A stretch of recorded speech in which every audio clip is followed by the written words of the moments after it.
collection of conservative minds, all in one place. Home to Charlie Clerk, Hugh Hewitt, Eric Metaxas, and more.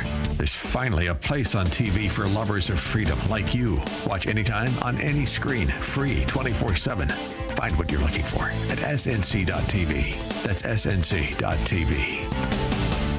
Looking for some extra income? Get competitive pay and flexible hours as a school bus driver with A1 Transit, providing safe, reliable, affordable transportation throughout the tri-state since 1989. Perfect for retirees, this fun family-run company offers free CDL classes and a sign-on bonus. Must be 24 years or older to apply and must complete a background check. A1 Transit in Lawrenceville. To apply in person, call 412-781-6170. That's 412-781-6170. You're not who you were 25 years ago.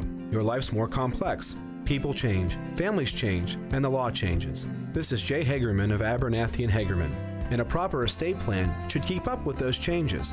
That's why Abernathy and Hagerman presents free ongoing estate planning workshops with attorney Dan Reimer, someone who's really good at making complex concepts sound so simple, so you can protect what's yours and to ensure that your will is done. The next one's happening soon. For details and to attend, visit a-h.law.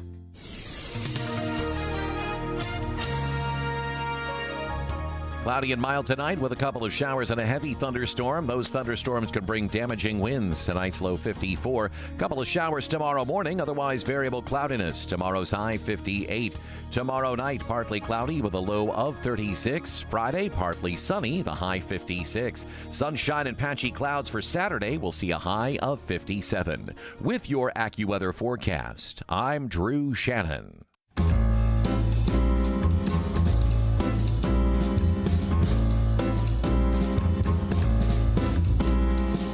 Welcome to another edition of The Ride Home with John and Kathy, live from the Salem-Pittsburgh studios. And now here are your hosts, John Hall and Kathy Emmons. Hey, good afternoon. Thanks for coming along today. Wednesday edition of The Ride Home. Happy that you're along today. Is it Wednesday? It is Wednesday. It's an odd week. Because we have Good Friday? Yeah. I don't know why. Why I'm confused, but I just am. I'm confused because it's 84 degrees and it's April. Yeah, it's the lovely. Beginning of.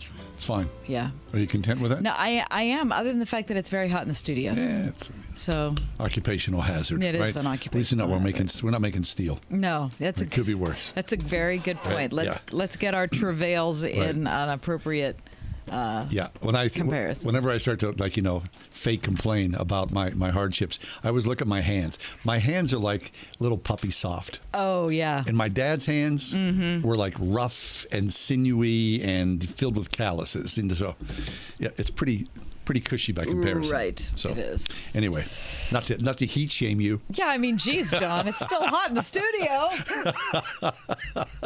Okay. Sorry. You ever walk out of the house? Okay, this is a little bit of a personal question. Lex and I shared this little moment here earlier today. I can't wait to hear this. Sorry, it is. But we were working. Didn't come up in the pre-show meeting. It did not. I came in today. We were in a bit of a rush, doing a little production work, and I sat down next to Lexi, and I thought, oh, did I put the deodorant on today? Oh. Did you ever do that? Oh, well, yeah. Were you worried? I thought about it. Oh, sure. So I went to the office and put a little layer on there. Oh, yeah, because I was going to say I always keep some in my office. And Lex says she carries some in her purse.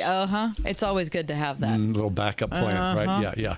I got some in here in my office, so I felt good about it. Okay, good. Some band from 1966. They still make band. Oh, yeah. Do they really? Yeah, sometimes I use it. Really? Yeah. Band? Yeah. I thought band was discontinued in 1980. No, you go over to wherever you buy your deodorant, wherever that might be. Yeah. You'll see it. It's in a little green container. It's the same. It looks the same as it always has. Really? Does it still work? Do you smell me? No, I don't. Okay, I think it does then. Okay. Just saying. All right. Are you attached to a particular brand? Not really. No. Okay. Lex, are you attached to a particular brand? Wait, we can't hear. Wait, she's working. Not particularly. Not particularly. You? Yeah, but I can't think of what it is. I just know what it looks like. Okay. I mean, seriously. Degree. It's green. It's like teal. It's got a little thermostat thing on it? A little round thing? Yeah. I've seen that. I've seen those ads, yeah. Everyone you get brand loyalty, I don't know why. right? Yeah, I mean, I don't pay a whole lot of attention to it. Do you use, what about all natural deodorant? We've talked about this on the air before. Anybody saying yes to never. that? No. It's false, is it? I mean, if you live an isolated life, it's fine. Fine. But if you care about the people around you. Why don't you just put a couple of dryer... like some bounce sheets in there. Be done with it. Yeah, it would be. Okay. But, we live in a country that, really sort of promotes underarm cleanliness. What if you lived someplace that they didn't care? Well, I've traveled to some of those places, exactly. as have you. And no one seems to mind it too much, No, right? I mind it. Just it is I have what a it hard is. time with that.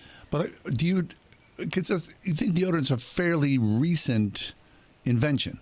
Like within the last 50 years? Yeah, No, not 50 years. 50, probably more 75? than that. 75 years, maybe? I mean, did your great-grandma use it? Did your grandma at the bar? Yeah, was she using it? Was Kate? Probably not. I don't know the answer to that. Well, we're starting the show off with a bang, aren't we? Okay. Anyway. We have a lot coming up on today's show. Bucks just won. Oh, and the Bucks won? Mm-hmm. Oh, yes. Mm-hmm. You know what that is?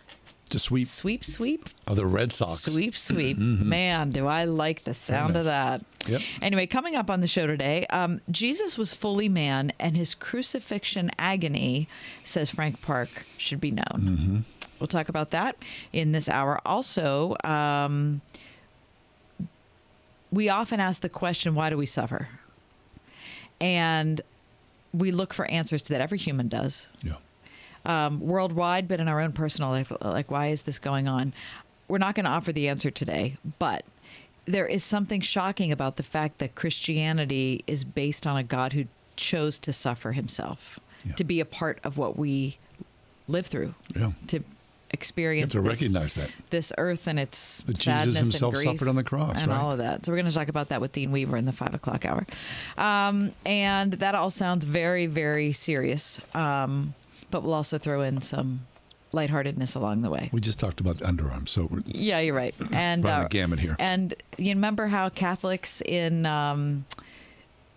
most of the United States were given the dispensation for St. Patrick's Day? I read this today as well. So, not going to happen on Friday for the home opener. I can't even believe somebody brought that up. Not even going to happen. You made a mistake with St. Patrick's Day, right? Of so course. What? So the dispensation is don't eat. We should be able not to eat meat on Good Friday because you're the home opener. No. We should be able to eat. To eat meat, right? Yeah. Yeah. To eat meat.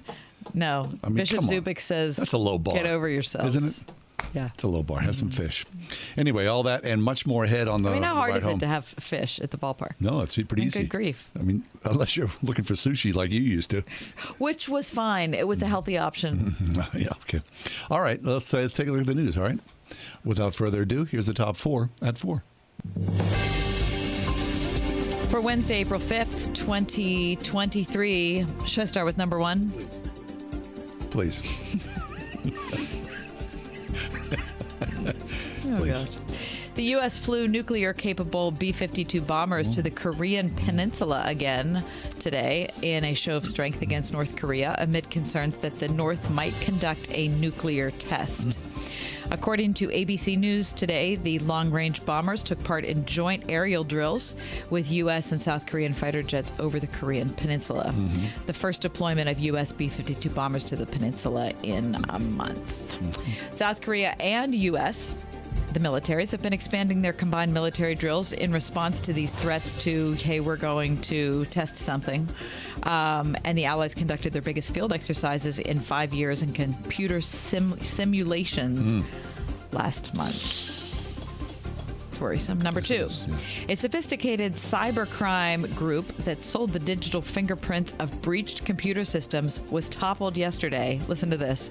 After more than 100 users were arrested in a coordinated international seizure operation, the Justice Department and the FBI announced today. Yowza.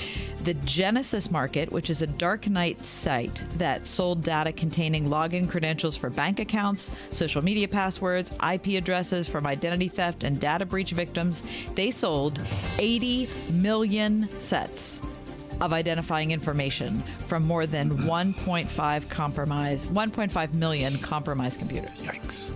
How about Big that? business. 80 million sets. It was dubbed Operation Cookie Monster, the international law enforcement action spearheaded by the FBI and European partners. The arrest of nearly 120 users of the illegal exchange and seizure of Genesis domain. 15 countries, including the UK and Australia, joined in the operation. You can read more about that from CBS News today. Number 3, Governor Gretchen Whitmer today signed legislation to repeal Michigan's 1931 abortion ban. Quote, "Who would like to see me slay a zombie?" she exclaimed before signing the legislation, calling the ban a threat coming back to haunt us all. Wednesday's signing of the bill was a dark day, said Right to Life Michigan President Barbara Listing, cloaking the elimination of long-standing common sense health and safety protections in the mantra of women's rights demonstrates the extreme nature of this governor's abortion activism that was historically relegated to an unelectable wing of her party. That's from the Detroit News. And number 4, Pitt's $240 million plan to build an arena and sports performance center on the Oakland campus earned approval yesterday from the city's planning commission, and that is your top 4 at 4. Victory Heights, it'll be called, John. Where's it going to be? It'll be located near the Pete. Behind the Pete. Right, where the Pitt Stadium used to be.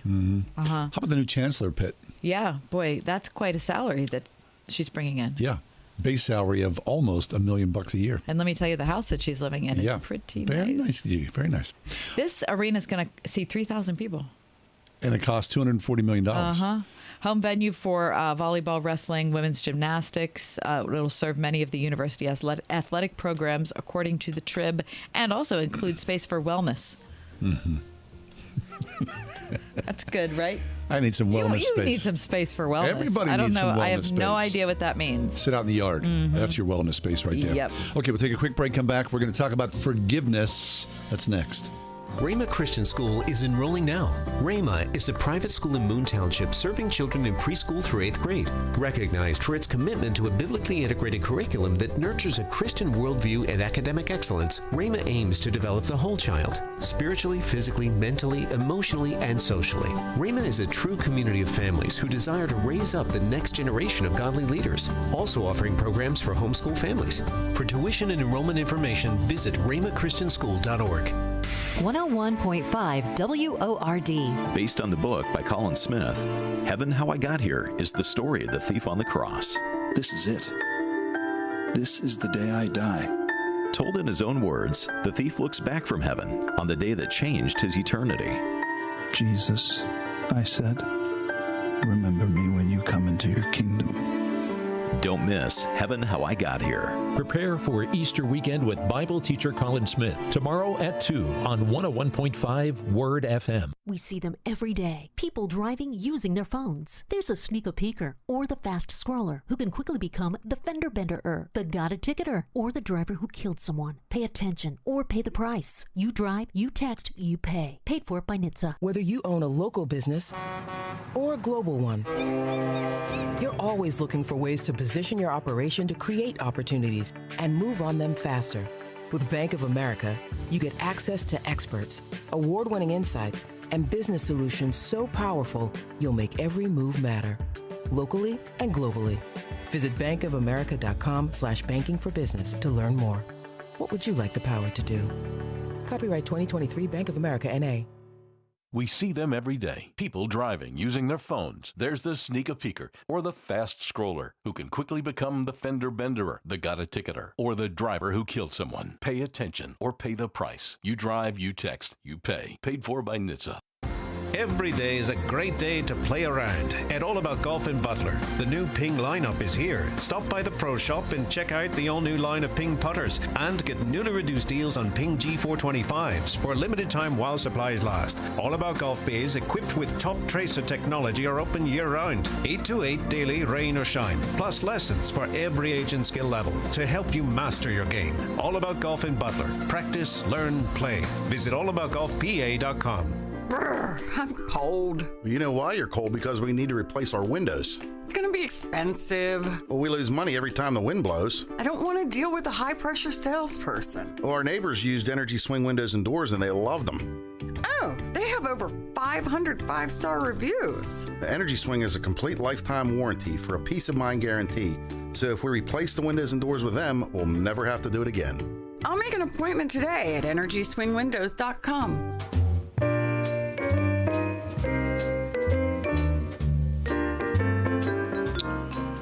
Forgiveness. Easier said than done. We all know that we're supposed to do it, but it is a bit of an art form, isn't it? Well, it's a command. Yeah, So I guess that's a little stronger than an art form. You can make it into an art form, Yeah, but yeah. it's hard. It is a command. It really is a command. Right. Dorothy Littell Greco is back with us. Dorothy is a writer, a speaker, a marriage coach. She is the author of Making Marriage Beautiful and Marriage in the Middle. Here today to talk to us about forgiveness. Hey, Dorothy, welcome back. How you doing? I'm doing really well. It's good to be back with you. Talk to us about how forgiveness, I don't know, how it happens. Because depending on how deep the rift is between people, it can seem like a bridge. It's just not, you just can't even build it. Yeah, I mean, maybe the best way for me is to start with a little story. So the first time my now husband and I were engaged, he broke up with me very abruptly and very harshly and wouldn't talk to me for almost 2 years. What? Yeah, true story. And in the middle, like, I don't know, about a year through, I felt very stuck spiritually, relationally. And when I was praying about it, I really felt the sense from the Lord of set some time aside and fast and pray. And I'm not one of those people who loves to fast. So, big deal for me. I fasted for 5 days. And in the middle of that time, I really felt a sense from the Holy Spirit, it wasn't an audible voice, but saying, I want to ask you to forgive for Christopher. I'm not promising that you're going to get anything back as a result of this. There's no quid pro quo here, but I want you to forgive him and forgive him fully. So I started the process of really. Okay, now wait a minute. Hold on, Dorothy. For people listening, they're thinking, what do you mean God told you to do that? Like, what was that like? Yeah, well, it was a sense from outside of myself that was clearly asking me to do something that was of God. It wasn't outside of Scripture. It was supported by Scripture, but not necessarily something that I wanted to do. I felt like he owed me an apology more than anything else. And that is something that, I think makes it very difficult for us to forgive. So I didn't have an apology. I didn't have any recognition of what he had done that was wrong. But nevertheless, I worked it through. I really did the hard work. I went to counseling. I prayed with my friends. And then a year later, he reached out to me to say, I also feel stuck, and I don't really know what happened. Could we talk? Now, had I not done that work, I would have said, no way. There's no way I'm going to have a conversation with you. And, here we are. I've been married 32 years. We have 3 sons. It's really crazy for me to think that none of that might have happened had I balked at that invitation to forgive. Fabulous. Now, wait a minute. Did you tell him that you forgave him first, or was that just something you did in your own mind and heart? No, I did not talk to him until we had that conversation, and it certainly wasn't the first conversation. It was after, several conversations in where I was able to share with him what had transpired with me. Right. Now, Dorothy, of course, your marriage, you write and speak on marriage. I'm just kind of curious, later on in your marriage, in your relationship, whenever a fight comes up, do you go, I forgave you a long time ago, yada, yada? I mean, do you bring that up, the old wound? No, I don't. And I think that, and this is just my opinion, you might have a difference of opinion, but if we weaponize things that we supposedly have forgiven in the past, then we're not really done forgiving. Mm-hmm. I think that that's a clear sign that there's more work for us to do. Mm-hmm. If we rehearse the person's mistakes in our head and again and again and again, yep. If we can't pray for the Lord to bless them, and if we can't want them to flourish, then to me, those are probably indications that there's more forgiveness that needs to be done. Yes. Okay, so then that God-infused, wise blueprint that you were given, that sustained you in a very dark period of your life, didn't it? It did. And I just can't even imagine how different my life would be if I had not chosen to forgive him. And I'm not saying it was easy. It was hard. It was painful. I think it's always so much more difficult for us to forgive well if the other person doesn't acknowledge, I've wronged you or I've hurt you. Mm-hmm. And so what about, I guess this question isn't really about forgiveness. Maybe it is. Maybe it's just, what it works in our minds and hearts. When, after that time, when you fought or he hurt your feelings, was it hard for you not to fear that there would be a repeat of what happened? How did forgiveness work into that? That's a great question. I think that fear, you tapped into something that we could have a conversation about at some different time, but I tend to be a fearful person. I tend to go to the worst case scenario rather quickly. So I had to do spiritual work to learn how to trust him. And he is and has been a trustworthy person, so that really helps. But I didn't necessarily immediately go to that unless we had like a real bad fight. Yep. And year 10 for us was kind of like a prolonged series of fights. And there were times that I thought like, oh my gosh, is he going to bail? But he didn't. Like, again, those were just my fears talking. So I think it's important for us to be able to discern what is the Lord asking of us in this situation? And again, I always feel like he's asking us to forgive, even if we need to set boundaries, and then parsing out what are the feelings that still need to be untangled from previous hurts or previous conflicts, because sometimes it just becomes like a big tangle of fishing line, when we don't really even know what we're fighting about. Yeah. That's very brave, but I'm sure, Dorothy, people have come to you and said, "Okay, I can make that connection, and I can forgive, but I don't necessarily want to engage in that relationship anymore." Yeah, and sometimes that's exactly what they should do. If you're in an abusive relationship or a relationship where somebody continues to take advantage of your willingness to forgive, then the best thing might be to forgive and to set a boundary, is to say, I really can't be in a relationship with you anymore. So I don't see that as problematic. What I do see as problematic is in friendships or in a marriage, in family situations where we let the hurts, we let the pain just really ramp up to such an extent that we can no longer see each other as co-image bearers. We judge them, we expect the worst of them. That, to me, is when the problems start. Well, this is a really interesting conversation to me, Dorothy. And by the way, we're talking to Dorothy Greco. She's the author of Making Marriage Beautiful. I really appreciate the fact that you forgave without any expectation of getting something out of it. And especially in a dating relationship, that's really hard to do. That takes a lot of, you had to have had a lot of faith in God at that time in your life, I think, to be able to do that, because so much of your heart is kind of at risk there. Oh, I totally agree with you. Yeah, there was so much pain, and the way he broke up with me, and the fact that he wouldn't talk to me, the pain was, amplified by 1,000 times because of his unwillingness to engage. But again, just recognizing, like, if I don't forgive based on what the Scripture says, then I'm not going to be forgiven. If I don't forgive, then I'm going to be bound by my own sins. And I just think, well, I don't want that. Yeah. So then talk about this template, right? So the template was established in a conversation that you had with God, and you made this work. It's really an incredible story.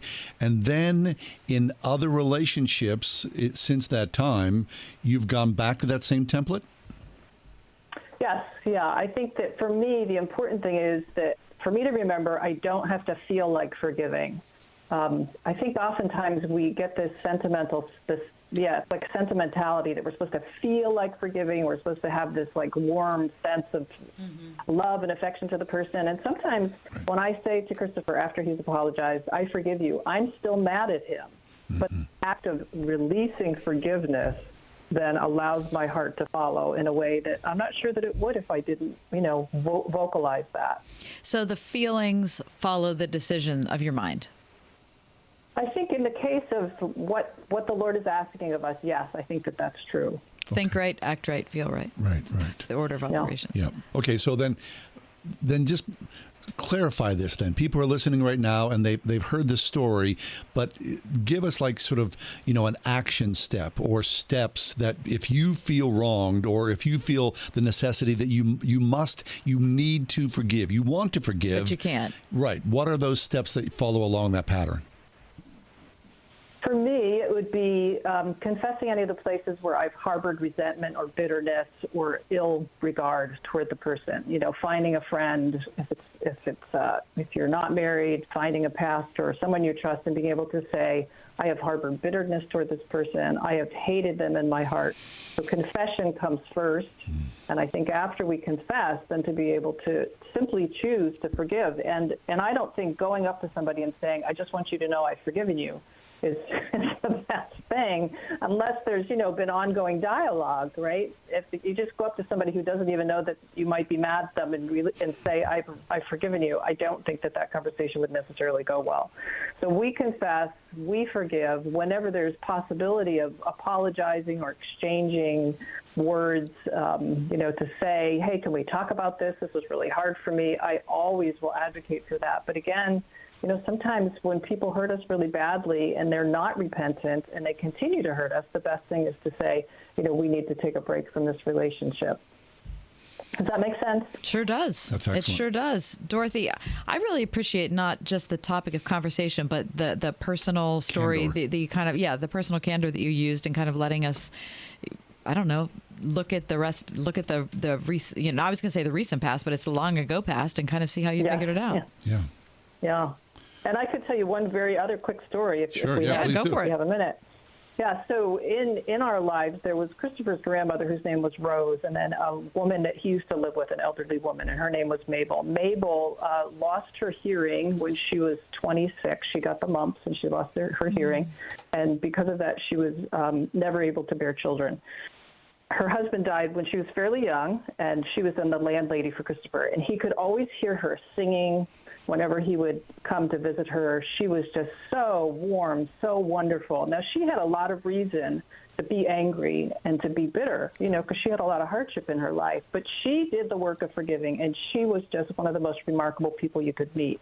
Now, Christopher's grandmother, on the other hand, never forgave anybody. She would talk about an incident that happened 30 years ago as if it happened the day before. Her face would get red, her neck veins would pop out, and she would almost be spitting as she was talking. And, Christopher and I reflected on that after they both passed away and thought, when I look at those two women, I definitely want to be like Mabel. I don't want to be like Rose. And as we saw it, the main difference between the two of them was the fact that Mabel forgave and Rose did not. Fabulous. That's a good bumper sticker. Be like Mabel. Be like Mabel. Yes. Very nice.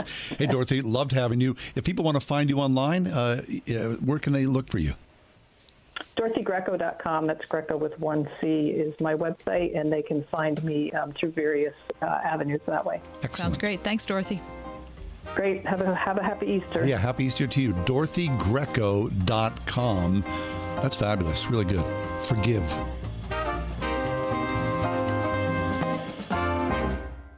Spring is in the air. Spring is everywhere. Hi, it's me, Marcia from the Spring House, and spring is a great time of year on both our farm and our store. It kicks off with farm tours, and we just love sharing our farm with all those precious young folks. Graduation party season and wedding and shower season start up now, too. So my sister Jill and her catering crew are on the road in our red Spring House vans almost every day, delivering homemade country cooking to families all over the Tri-County area. My brother Sam and his farm guys are busy this time of year planting corn and pumpkins and hay, along with getting the cows milked and fed 2 times a day, too. The Spring House store crew loves serving all the families that come to visit, to enjoy our homemade lunches and suppers, to take a zing down our hillside slide, and to top off their experience with a Spring House ice cream concoction, like a strawberry ice cream shortcake. Come see us and let us share a little of our farm with you at the Spring House. 724-228-3339 or springhousemarket.com. If you've heard any of our radio commercials here on Word FM, you know that we like funny stories that make us smile. This is not one of those commercials. I read this week that over 1/3 of U.S. adults now owe more in credit card debt than they have saved. Add in the fact that milk and gas and kids' clothes and everything is out of control. And I think it's fair to say it's a scary time for a lot of good people. It's Ryan from United Faith Mortgage. And if that's you, I do believe a cash-out refinance, pulling out some of the value your home has earned the last few years, could be a saving grace. Yes, mortgage interest rates are up, but credit card rates are about 3 to 5 times higher. We've helped hundreds of listeners do this, using a cash out to rid of the credit card debt and then saving some extra aside for the road ahead. And it's undoubtedly a life changer for many. If you'd like to chat about your situation, We are United Faith Mortgage. United Mortgage Corp, Melville, New York. NMLS number 1330. Pennsylvania Department of Banking and Securities. Mortgage lender license 22672. Roofing, siding, or remodeling? Want it done right, call doing it right. 724 New Roof. Listen on your smart speaker at wordfm.com, the Word FM app, iHeart, TuneIn, and on Odyssey. In your car or at home, too, at 101.5 WORD-FM, Pittsburgh.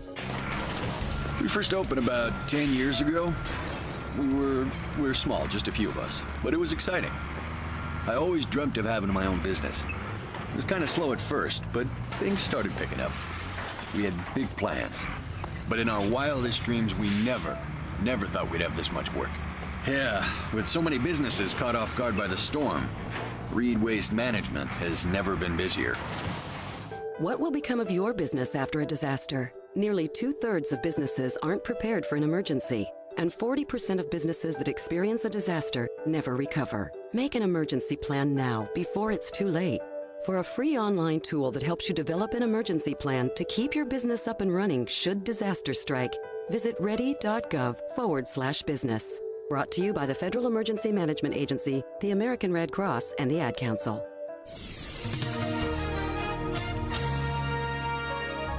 Cloudy and mild tonight with a couple of showers and a heavy thunderstorm. Those thunderstorms could bring damaging winds. Tonight's low 54. Couple of showers tomorrow morning, otherwise variable cloudiness. Tomorrow's high 58. Tomorrow night, partly cloudy with a low of 36. Friday, partly sunny, the high 56. Sunshine and patchy clouds for Saturday. We'll see a high of 57. With your AccuWeather forecast, I'm Drew Shannon. You know, it never fails that generally, Easter season or Holy Week always has a release of either books or movies or some stories that sort of stick their thumb in Christendom. Now, I'm not saying that this is the case with what I'm talking about now, but it certainly raises an eyebrow or two. I saw a piece today in the UK, the Daily Star, about the release of a new film starring Russell Crowe. Of course, Russell Crowe famously won an Oscar, maybe, 20 years ago. But Russell Crowe is in a new movie called The Pope's Exorcist. And apparently it is a biopic, a biography movie of a Catholic priest who is credited with some thousands and thousands performing real-life exorcists. An Italian Catholic priest, his name is Father Amorth. And what era did he live in? He died not that long ago. Really? He died less than 10 years ago. Okay. The chief exorcist in the Vatican. Now, I'm old enough to remember the original movie, The Exorcist, with Linda Blair, which, you know, was a gigantic cultural phenomenon. Gigantic. When you hear about exorcism, to me, it scares me. Sure, it should scare everybody. Right? I mean, it feels as though it comes in cycles. And I would say when I hear about it, it's a particularly Catholic perspective, right? I mean, do you ever hear of, you know, a Presbyterian or a Jew performing an exorcism? I don't think I have. I wonder if that's the case. I wonder. What do you think about exorcisms? Well, I don't know much about exorcisms, but I have no reason to believe that they are demon untrue. Possession. Absolutely. Evil. Sure. Yes, Right? I believe those things are real. Overriding Yes. demon possession and Yes. evil. Yes. Right? Overriding someone's life. What do you think happened when that girl went into the Nashville school? Right. Yeah. I believe mean, yeah, that's, yes. I do. I Right. believe that there is profound evil, and that, I mean, we know that our battle is not against flesh and blood, flesh and blood, but against the rulers and the principalities of this dark world. So Yes. the Scripture teaches us that there is that the biggest battle is the one we can't see. It's shrouded in mystery, and more than anything, I believe it's just become a cultural curiosity. Okay, but here's the thing. Yeah. The whole way that the entertainment industry treats it is no good for anybody. I mean, I never saw The Exorcist. I never wanted to because I thought that would not be good for me. Right. But I don't know how much it helped the world for that movie to have been made. How did it hurt the world? Well, I don't know if making an exorcism in and putting it in an entertainment venue is in any way helpful? Because it's not entertainment. It's not something. No, but it would certainly raise the awareness of the devil and evil in this world and the ability to be cast out. Is that what The Exorcist did, do you think? I think we're talking about it some 5 decades after the fact. But would we be talking about exorcism on the show if the movie wouldn't have existed, do you think? I think it made it more mainstream. The people were willing to talk about that. Okay. I mean, Lexi, what do you think? Do you have any connection to that movie? Not particularly. I mean, do you remember, like, again, this is, decades ago, Flip Wilson, the comedian Flip Wilson, his whole, catchphrase was, "The devil made me do it." Okay. Right?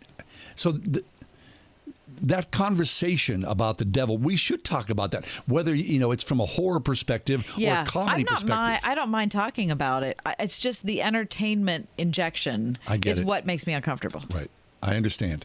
Well, here it is again. Russell Crowe's going to star in this movie, and we're talking about it, so it'll be out there. What did he win his Oscar for? Gladiator? Did he win an Oscar for that? Beautiful Mind? I'm not sure. 101.5 WORD. Playing Pittsburgh's favorite Christian music on the weekend. And this weekend, we're playing your favorite Easter songs.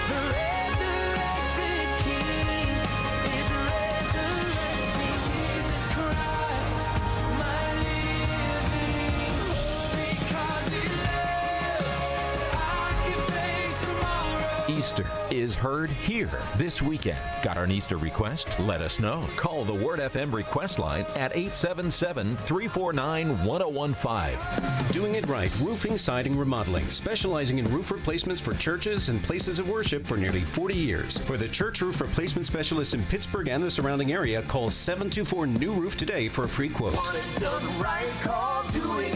It took a panicked run on a major bank to lead to the second biggest bank failure in U.S. history. And Moody's just downgraded the entire U.S. banking system from stable to negative. Just a reminder why many people diversify their portfolios with something tangible, something that doesn't need bailing out, something that can't vanish into thin air. Learn the truth in Swiss America's shocking report, The Secret War on Cash. This all-out war against cash is a war against the Constitution, against all freedom-loving Americans. You must read The Secret War on Cash. Get your free copy by calling or texting 800-630-1495. That's 800-630-1495. This all-out war on cash, digital forms of currency too, is growing daily. So please get and read The Secret War on Cash. Free to Salem listeners by calling or texting now at 800-630-1495. Make sure you mention Salem when you call or text 800-630-1495. Rhema Christian School is enrolling now. Rhema is a private school in Moon Township serving children in preschool through 8th grade. Recognized for its commitment to a biblically integrated curriculum that nurtures a Christian worldview and academic excellence, Rhema aims to develop the whole child, spiritually, physically, mentally, emotionally, and socially. Rhema is a true community of families who desire to raise up the next generation of godly leaders, also offering programs for homeschool families. For tuition and enrollment information, visit rhemachristianschool.org.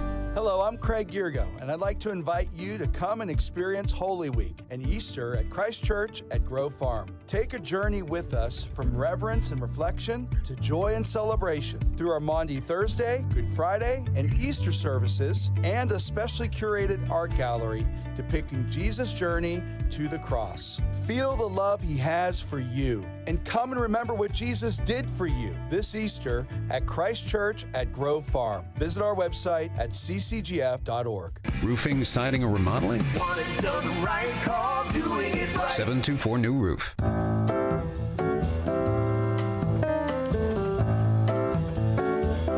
Good Friday, of course, just a couple of days away. And in our sterile world that we live in, right, we sterilize suffering in our own life, which is in many ways a good thing. But, culturally, and we were just talking about the Exorcist movie, right? We are a murderous people, right? We love the gore of the world.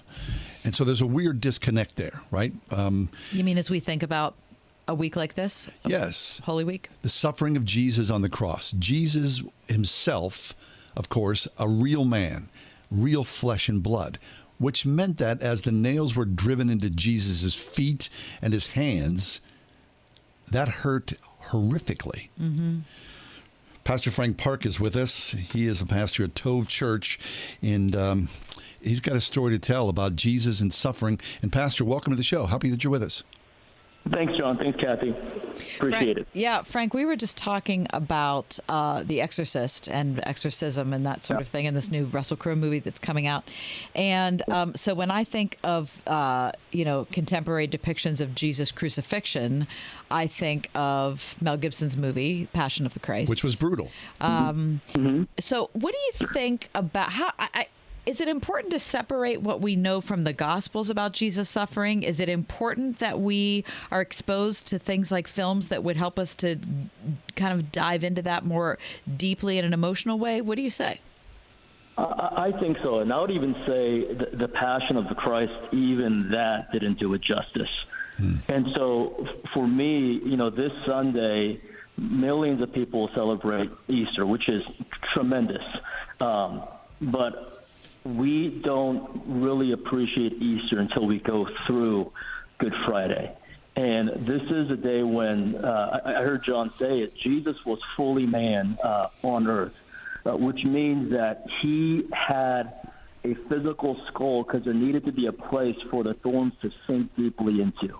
And I think we forget that. Like, he had physical wrists because there needed to be a place for the nails to be driven through the most two sensitive nerve endings of your body. They needed a physical cheek because there needed to be a place for Judas to kiss and betray him.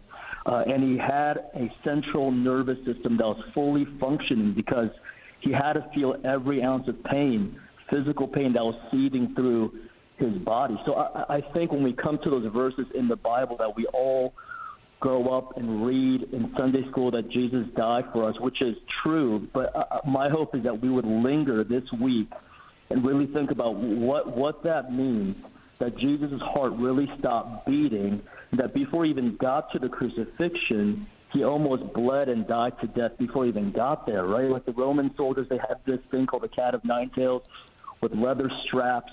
And I've read some medical reports on the ends of these straps were bone, were balls, where they wouldn't rip him. They would hit him as hard as they could and let those hooks sink deeply in. And once they get a good grip, they would pull. And history records they would even see sometimes full ribs come out of the body. And I don't say that to be graphic, but I say that to be, man, he really was tortured brutally. And the Bible says that he was disfigured beyond recognition.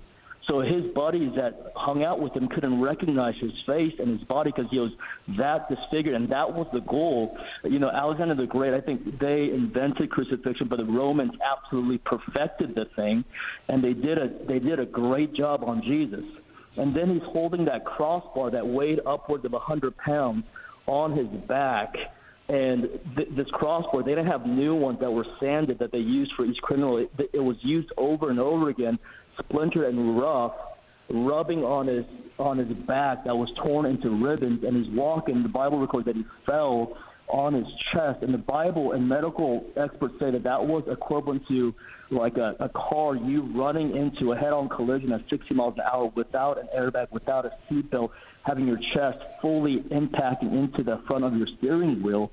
So at that point, he had a chest contusion, and this is before he even got to the cross. And he gets to the cross, he had 7-inch iron tapered spikes driven into the two most sensitive nerve endings on your body. And I always picture this of Jesus hanging there, and he died of asphyxiation. So he had to muster up enough strength to get up and breathe. And every time he got up, you imagine his back rubbing against that splintered wood, and then those nails rotating around his wrist every time he gets up to breathe.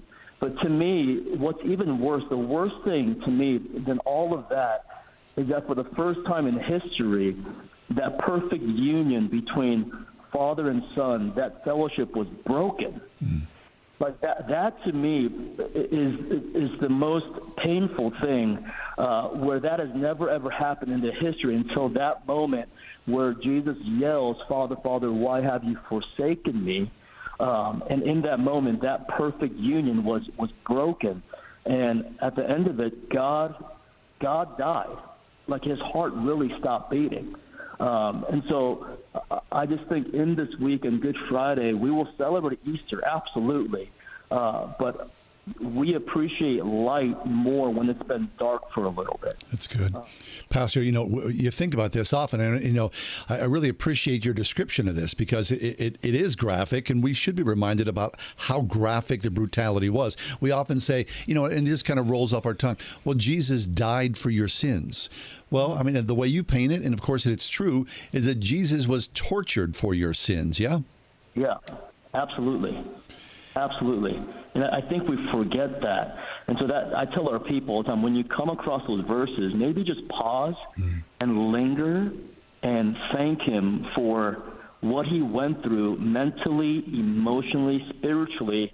Medical experts even say, let me rewind, like when he's praying on the Garden of Gethsemane and he's asking his Father, like, Father, if there's a way for me to not do this, that'd be great, but your will be done. Yeah. And sweating blood, there's an actual medical condition called hematidrosis where literally the capillary beds of your glands burst, and what comes out of your system is sweat and blood mixed together, and that only happens in extreme amounts of duress and stress. And I'm submitting, is there anything more stressful than you're about to feel the full brunt of the weight of all of humanity's sin on your shoulder? And so we just forget these moments of, we can celebrate Easter, but man, John Stott, I think theologian, once said that before we see the cross as something done for us, we have to see it first as something done by us. Paul says that it was our sins that nailed him to the cross. This isn't some third party that somebody else did. We did this. Like, we killed God. Yeah. And Jesus didn't die just for the non-deserving. He died for the ill-deserving. He died for you and me. Like, we don't deserve this. We rebelled and committed cosmic treason against God, and he made enemies into family. I mean, who does that? God. We killed God. Frank Park is with us from TOV Church. Pastor, here we are. Monday, Thursday is coming up. Good Friday, of course. Easter Sunday. A lot of churches. What the cool thing is, a lot of people who never go to church are going to show up on Easter Sunday.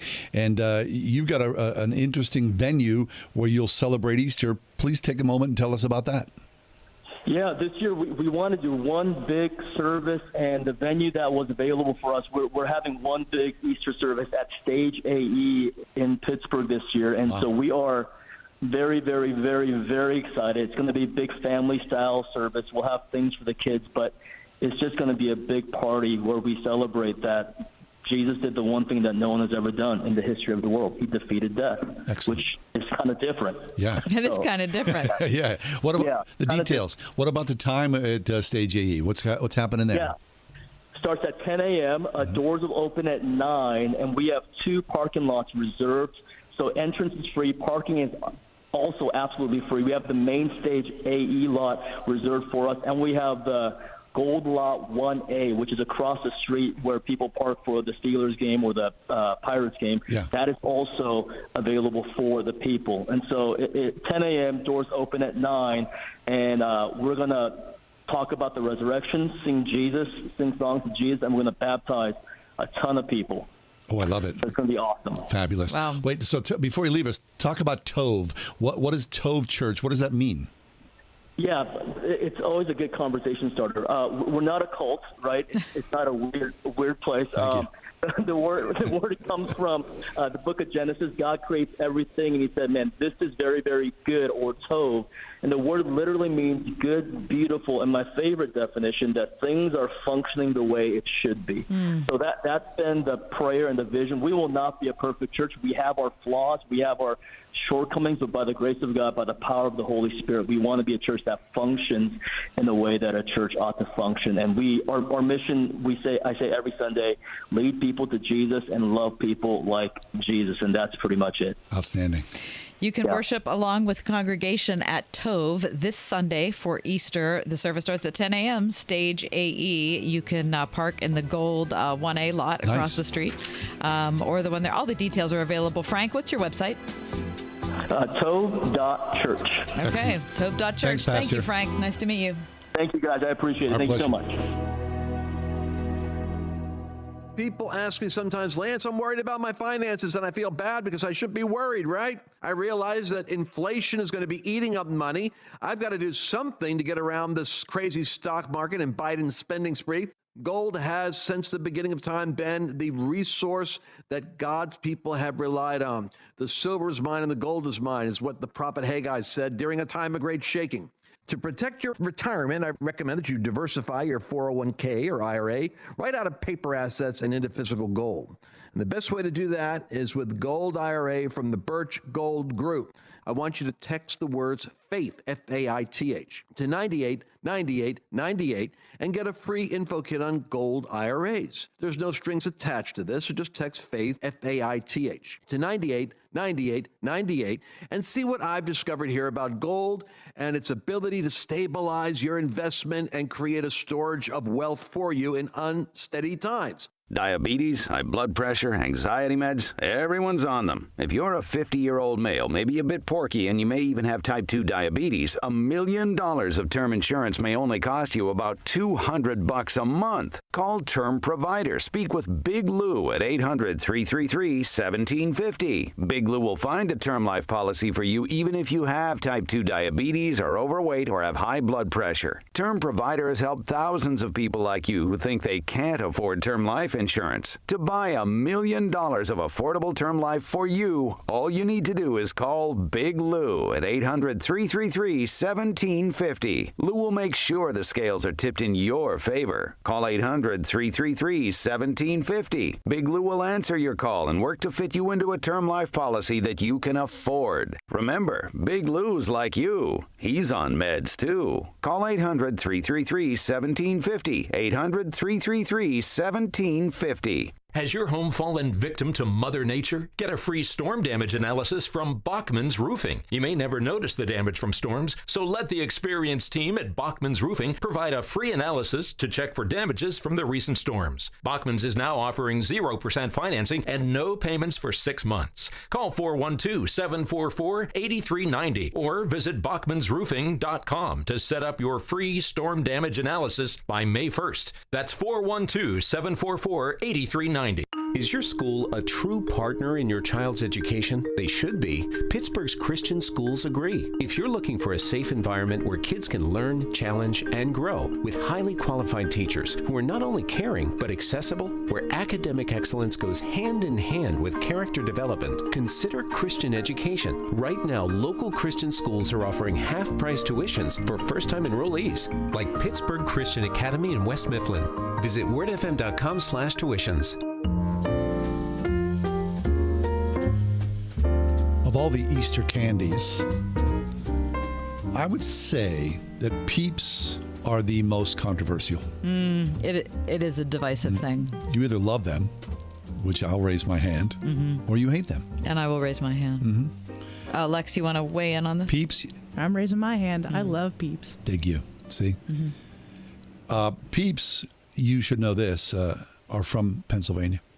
Are they really? The factory, the Peeps are in Bethlehem. I didn't know that. Yeah. Peeps first hit the market in 1953. It looks like a 1950s thing. From the Rhoda Candy Company in Lancaster, Pennsylvania. Peeps manufacturer Just Born is a family business. They've been in operation since 1923.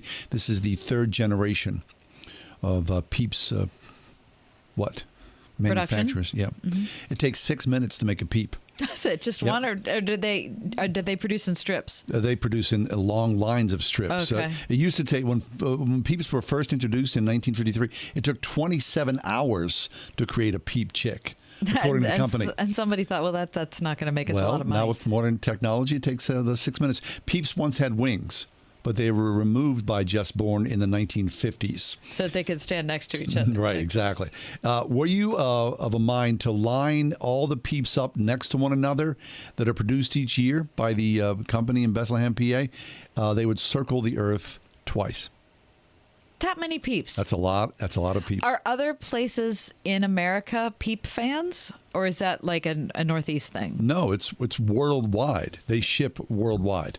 Yellow, of course, is the best-selling peep. Chicks. Have you seen the chicks? I have. Chicks have more calories than the bunnies. Okay. Mm-hmm. Peeps also come covered in chocolate. The chicks have more calories than the bunnies. Mm-hmm. Yeah. The chicks, let me see. Chicks have... the chicks are the original. Each peep chick has 28 calories. Yeah. The bunnies have 27.5. I don't know why there should be bunnies. It's a peep. It's not like the bunny makes the peep sound. Yeah. I know, but you don't like them anyway. So I love it when they're like super fresh. Listen, my mom loved them. They're also gluten-free. Oh, so there you so go. For people who have celiac disease, right? My mom loved a peep more than I can even tell you. Excellent. Well, you should have one every year in her honor. You're right. I should. Okay, yeah. Now, how about all the varieties of them? I was at the store yesterday, and I couldn't believe there are multitudinous colors and flavors and all that sort of thing. Yeah. Are you going to go in for all that? I'm just doing the basic. Okay. I'm doing a yellow peep, a box of them. Do you do that for Easter? Yeah, my wife always gets me a box. That's nice. Yeah. Mm-hmm. Do you know you can freeze peeps? No, what happens when you freeze them? If you can, they just last. They last longer, so you can. Have Okay, but here's the thing: what if you froze them and then took them out of the freezer and hit them with a hammer?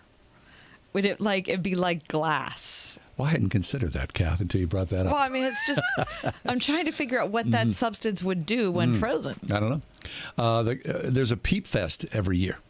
In Bethlehem? Yep. Every year, December 30th and the 31st in Bethlehem. The 2-day event includes Peep S'mores, making a fun run, and 5K, music, magicians, and a diorama contest. It culminates in a Peeps chick drop and fireworks. What's a Peeps chick drop? I have no idea. I don't either, yeah. I have no idea. Anyway, I look forward to them. There's a Dr. Pepper flavor now. Is there? There's a Mike and Ike. Oh, I like a Mike and Ike. Milk chocolate delights. So they're covered with milk chocolate. Did you see those at the Giant Eagle? Uh-huh. Really? Yes, I did. This one over here? Mm-hmm. Yes. Really? Yes, I did. I'm going in. Hot tamales. Really? Mm-hmm. Huh. I believe there are ones that have a little peanut in them. Mm-hmm. These are all new. Right. Would you try the Dr. Pepper variety? Sure, I would. Yeah. Would you? But I want to go back. Why would you consider hitting a peep with a hammer? Well, no, I'm just saying, just the substance is weird, and if you froze it, maybe it would have magical powers or something. Yeah. Magical peep powers. Ask Alexa to play the word Pittsburgh to hear us there. We're on your Google speaker, too. Plus iHeart, TuneIn, and on Odyssey. 101.5 WORD-FM, Pittsburgh. .com. Check it out. With SRN News, I'm John Scott. At least 5 people killed, an unknown number of others injured when a large tornado tore through an area of southeastern Missouri before dawn. Bengal National Weather Service meteorologist Marty Rouse says the East Coast will see unseasonably warm temperatures today. We have a broad area of temperatures in the 80s expected, say from the Ohio Valley southward and down toward the Gulf Coast, and might be in some low 90s over the Florida Peninsula. On the flip side, the West could see some unusually cold temperatures. A firefighter has died after being critically injured while battling a blaze in a high-rise building on Chicago's north side. The blaze reported before 8 a.m. local time in the Gold Coast neighborhood. The Dow had 89 points, but the Nasdaq is down 131. This is SRN News. My nieces asked me the other day, what was your favorite movie as a kid? And the obvious answer is The Princess Bride, for the sword fighting alone. I don't like the scary eels in that movie. Or the Pit of Despair. Agree, but in each dreary situation, along comes a saving grace to make the scary a bit better, right? Even the listeners know you're about to do a crazy mortgage analogy. Just get on with it. It's Ryan from United Faith Mortgage. And if you're a person who's been thinking new home purchase, but maybe your credit is a bit dreary, or maybe you don't have a ton of money to put down, the government-backed FHA loan just changed the game with a saving grace. The one negative of these loans was the MIP, or insurance premium, you have to pay. But as of this March, that's been slashed by almost 50%, which means a lot less money wasted, and depending on the loan size, could save you a couple $100 a month on your mortgage. Inconceivable.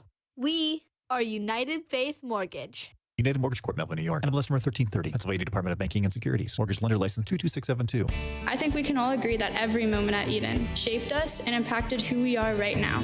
The faith modeled by teachers at Eden Christian Academy has a profound impact on students' lives. We carry with us more than the academics, but a strong, Christ-centered foundation. I would just like to thank my teachers, my mentors, my family members, and my friends who have done the best they could to help me in this next phase of my life. Eden Christian Academy, enrolling pre-K through 12th grade at EdenChristianAcademy.org. You've spent your entire working life paying into it, so don't you want to get the most out of Social Security, squeezing it for all it's worth? Hi, this is Ethan Lane with Accurate Solutions Group. Our team can help show you ways to do that with our free Social Security report. It's a great first step to learn how your benefits can play a role in your overall retirement income plan, especially because the Social Security Administration can't give you advice. It's different for everyone, and there are a lot of factors that go into knowing exactly how to maximize your benefits, but based on the decision you make, you could end up with tens of thousands of extra dollars in retirement simply by being informed.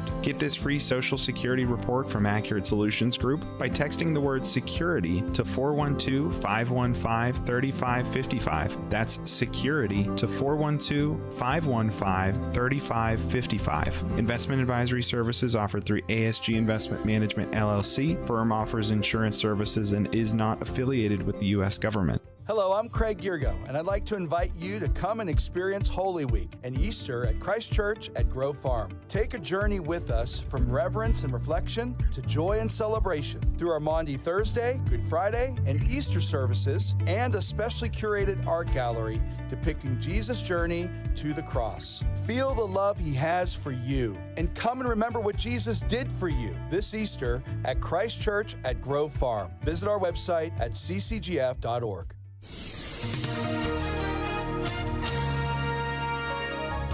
Cloudy and mild tonight with a couple of showers and a heavy thunderstorm. Those thunderstorms could bring damaging winds. Tonight's low 54. Couple of showers tomorrow morning, otherwise variable cloudiness. Tomorrow's high 58. Tomorrow night, partly cloudy with a low of 36. Friday, partly sunny, the high 56. Sunshine and patchy clouds for Saturday. We'll see a high of 57. With your AccuWeather forecast, I'm Drew Shannon.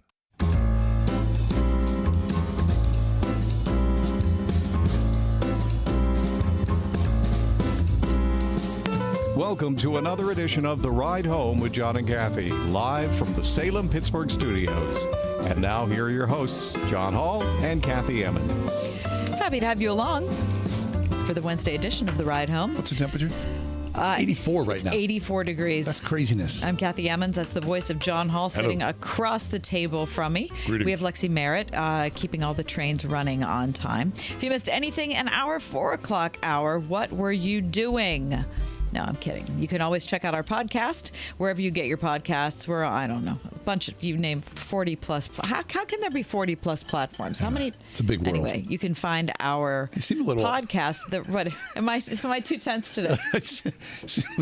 Am I flippant? A little flippant, I would say. Yeah, that's good. Yeah, a little flippant. I'm really tired. Come on now. We don't want to hear that. John. Okay. People didn't tune in to hear how tired you are. Here's the good thing I have to tell you. If you look for The Ride Home with John and Kathy, you can find our podcast. Coming up in this hour, Stuck in a Rut. No. Really? Really? A majority of people in America feel like significant changes are needed in their lives. We'll be talking about what that means for our culture. Also, Heinz has a trio of hot ketchups and a new 57 sauce. Nice. Also, living somewhere cold may help you live longer. Good. But before we get to any of that, John, I remember us talking about St. Patrick's Day because it fell on a Friday. Yes, it did. And being in the middle of Lent, that meant that, you know, it was a fast day. No meat for whoever is a Catholic and observant. Yeah. One of the rules of Catholicism. There was a dispensation given.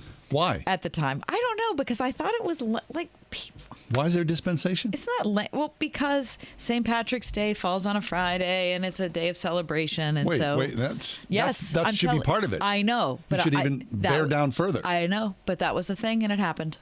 So of course, those who are observant Catholics are looking forward to Friday's home opener, which is also Good Friday, in case you're keeping track, and thinking, now wait, if I got a dispensation for St. Patrick's Day, then maybe dispensation Part B for Friday. No. There's so who decides dispensation or not? Well, I don't know, but it was announced by the Catholic Diocese of Pittsburgh in a prepared statement. Okay, so if you're a member of the diocese here in Western Pennsylvania, then probably the Bishop Zubik, would be the one who would say pass or no pass. For Catholics, it said, Good Friday is unlike any other Friday of the year. Mm-hmm. Fasting and abstinence is part of what we practice communally on that day. We wish the Pirates well and will be rooting for them with all of Pittsburgh, but we will also need to hold to the priority importance of Good Friday. It is an essential part of the most sacred time of year for all Christians. Amen. Nothing should take precedence. Look, I am all in favor of that. Yeah. I got thrown a little bit by the whole St. Patrick's Day thing. Okay, so this is weird. Major League Baseball, of course, does their schedule regardless. But I don't ever remember opening day being on Good Friday. Me neither. And you've gone to just about all of them. I've been to a lot of opening days. Mm-hmm. So I will be... Now, when I first heard of this, it did give me pause. But the good news is that opening day itself, first pitch, is underway at 4:12 p.m. So I feel a little better about that. I'll go to a Good Friday service at noon and then continue on my way down to the old bowl yard to see the Bucks open up the home opener. Okay. How do you feel about that? Is that sacrilegious, or you got a problem? It's not for me to say that's sacrilegious. I mean, every person has to decide for themselves. I think it's... Come on, you're my friend. What'd you say? So you're my friend. I'm not weighing in. What? Come okay, on. now listen to this, though. I want to know if you're looking down on me. No, I'm not looking. I would never look down on you. Well, you might. No, I really wouldn't. According to the Trib, though, the Pirates have already recognized that this is a potential issue for people, and so they will be offering a fried fish sandwich special on the game day menu in several sections. Really? I'd like to have a fried fish sandwich at the ballpark. Now, Pirates president Travis Williams said that he can't ever remember an opening day on a Good Friday either. Thank you, Travis. But he assured the reporter from the Trib that there will be other meatless options. Caliente Pizza and Draft House. They will serve plain Sicilian and cheese pizza slices in sections 114, 123, 305, and 318. God bless you. And don't forget nachos, soft pretzels, ice cream, and fries. Please. Okay, so here's the thing. When you're talking about not eating meat, I feel like that, I don't eat a lot of meat anyway, so I'm probably a bad person. But how much of a sacrifice is that really? Especially, okay, so now they've tightened up the ball games. A ball game maybe would last 2 hours and 40 minutes. You can't. What? I can't. Am I like hankering for a Slim Jim? Like, what is that? I need a piece of sausage at 4:30 somehow on Friday. I mean, I know everybody's different, but like, toughen up. I mean, it's 5:30 on a Friday, and I go, man, I could go for a T-bone. Right. Oh. Okay, so throughout Lent, I have been doing a fast day, 1 day a week. Excellent. Okay, that's not really excellent because it's very lame compared to what other people do. Just saying. But I'm just saying, I'm bringing this up because I fast in the daylight, like from the night. From Tuesday Last night meal dinner to first until Wednesday night dinner. Yeah. Okay. You get cranky? I do get a little cranky. I've noticed. Is today a fast day? Yep. I knew it. So I get a little, I get a little cranky. Yeah. I'm a little hungry, but it is so minor. Like when you look at what Jesus suffered, it's preposterous to even look at it as a thing. We just had Frank Park from TOV Church talking about the torture of Christ. So, like, the fact that I can't eat for 24 hours, like, cry me a river. Yeah. It's not that big of a thing. Anyway, so I just feel like we're just so I am so used to having everything I want whenever I want it. Yeah. It's a really, I don't know, I feel like it's a good, as minimal. And it is so minimal as it is. Our first guest was talking about fasting. Yeah. It was an ancillary part of our conversation. We were talking about forgiveness, but she did a 5-day fast. Well, I've never done a 5-day fast. What's the most you've ever? The most I've ever done? I think 3. Yeah, 72 hours. Yeah, I think 3 is the most I've ever done. And like midway into the second day, speaking of miserable, are you not unhappy? Oh. But doesn't it? It's weird how it focuses your mind. Mm-hmm. Yeah. Because if you've never done it, and before I ever fasted, I was like, that's bunk. That's like a bunch of miserable people trying to talk me into being miserable with them, or that I'm trying to convince God to do something. Like I need to really show him I mean it, type of thing. It wasn't until I did it that I thought, oh, this is different. It's really different. It's weird. Okay, can you imagine fasting for 40 days? What that must do to the mind? No. I mean, that's so powerful. I can't imagine. And here's the thing. After Jesus fasted for 40 days, when the temptation came, look how sharp he was. Yeah. Super sharp. Devil's like messing super with him. intellectually sharp. Yeah. And spiritually strong at the same time. I think I'm just kind of weak. I mean, I'd give you a dispensation. Would you give me a dispensation, John? Yeah. What if there was a peep here? You'd let me have it? You're going to break your fast with a peep. Please do not. No, I'm going to break it tonight with some friends. All right. I'm looking forward to it. Excellent. All right, we need to take a break. When we come back, looking forward to having Dean Weaver back with us. The way of Christ. Does that mean the way of suffering for all of us? We'll talk about it next. Right home.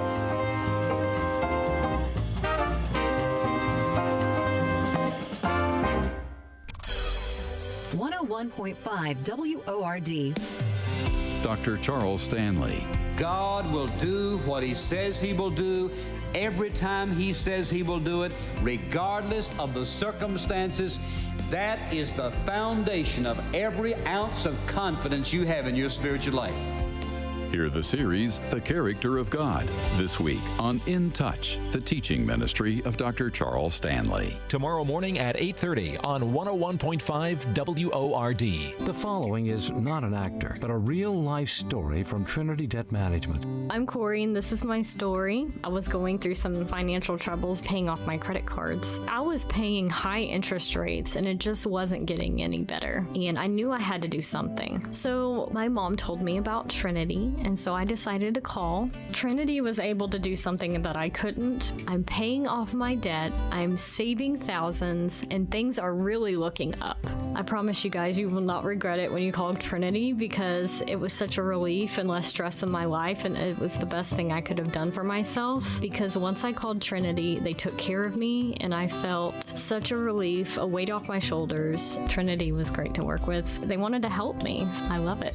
If you're in debt and you need help, call Trinity at 1-800-936-5496. I'm Corey, and I'm debt-free for keeps. 1-800-936-5496. Hi, this is Jason Hansen. I'm a former CIA officer and best-selling author on safety and preparedness. The fact is, things are getting downright scary for everyone who's storing their wealth in the banks. We just saw the collapse of 3 major banks, and I would urge you to consider protecting your wealth ASAP. If even a tiny percentage of Americans attempt to withdraw their savings, we would see a collapse of the entire banking system, sending us into a modern-day Great Depression. Fortunately, there is a way for you to avoid this. It starts with contacting Advantage Gold. If you have an IRA or 401k, Advantage Gold can help convert those paper assets into physical gold and silver. This is the process that I recommend everybody use as a hedge against rapid inflation and to protect your retirement wealth from the banks. Take control of your financial safety today. Call 800-900-8000 to get your free gold investment kit from Advantage Gold. Call 800-900-8000. That's 800-900-8000. Advantage Gold is not an investment advisor or a tax advisor. Consult with your financial advisor before investing. Call 800-900-8000. With Easter coming up, have you ever wondered what life would be like if Jesus had remained in the grave? The truth is, without the historical, physical resurrection of Jesus, we would be without hope for our own resurrection. That's the topic of a book titled With a Mighty Triumph, available at Truth for Life today. Request your copy at truthforlife.org/donate to help you prepare for Easter.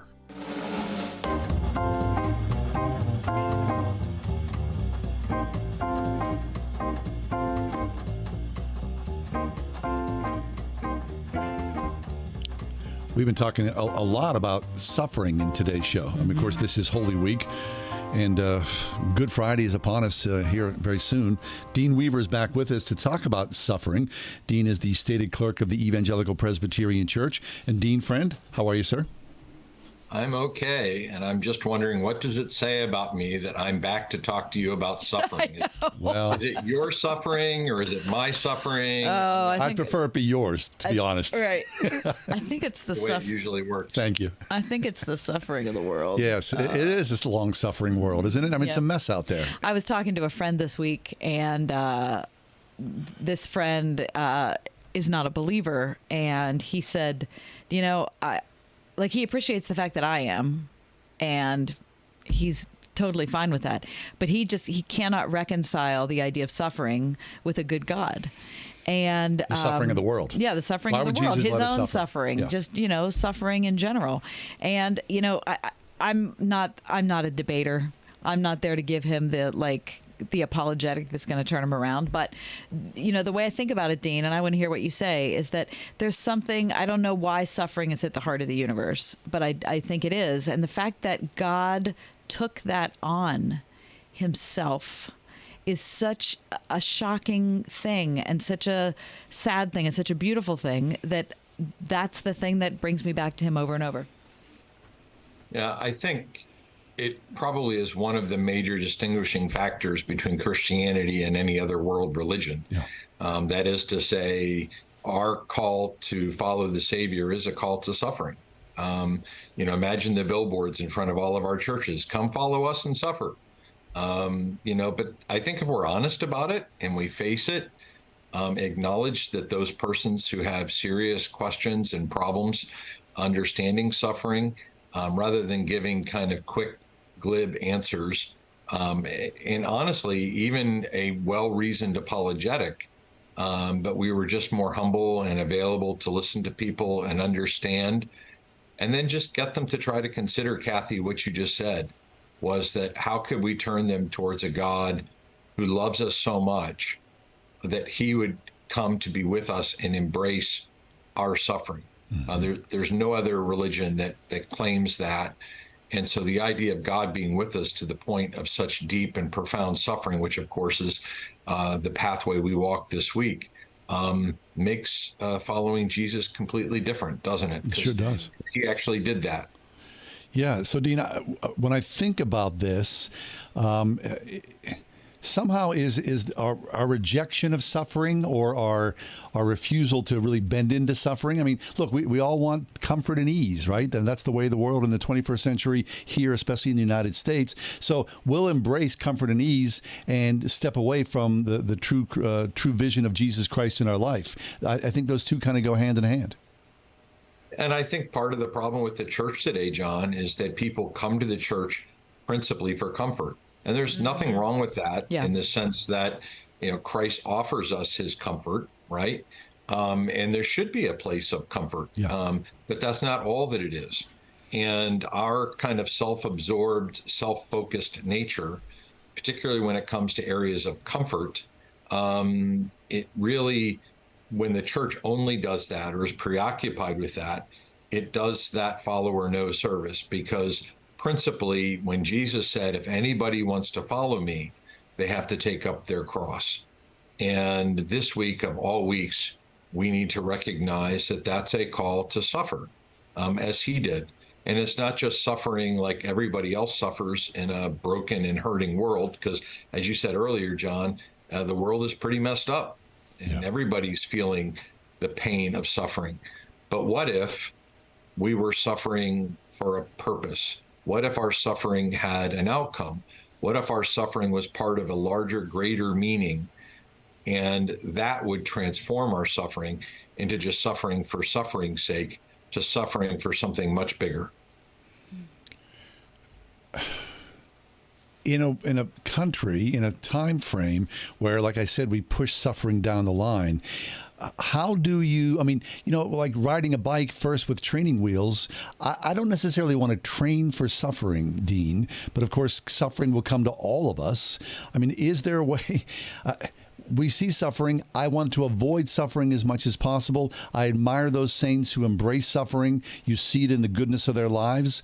But must we all suffer?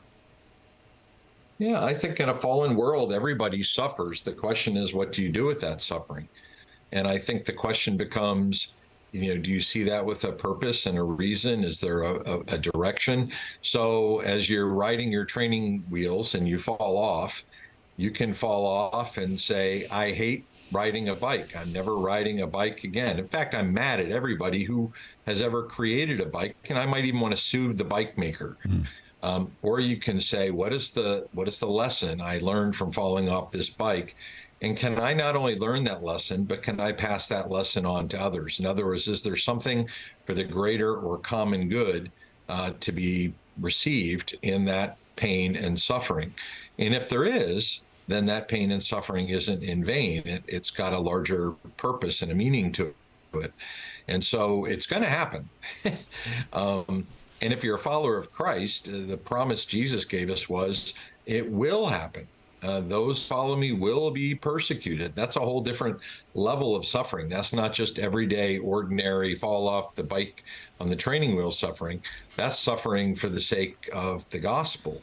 And that has the effect of not just giving greater meaning and purpose to life, but it also trains us in Christ's likeness and makes us more like him and gives us the mind of Christ when we suffer on his behalf.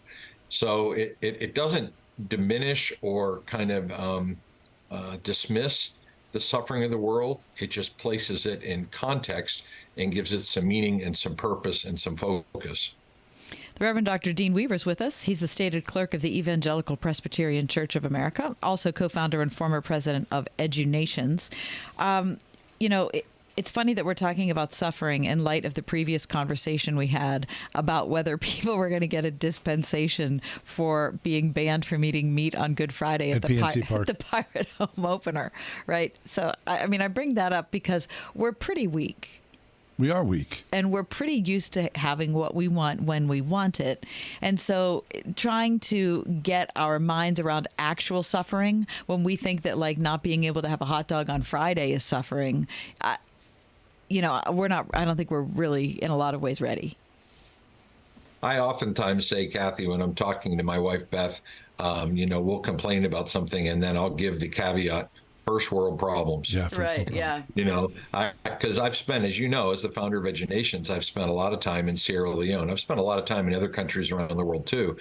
But for at least 14 years, Sierra Leone was noted by the United Nations as the lowest of all countries on the development index. And so that's a country that had known suffering like no other. And when you go and you see that firsthand and experience a small amount of it, it puts your suffering in a developed world into context.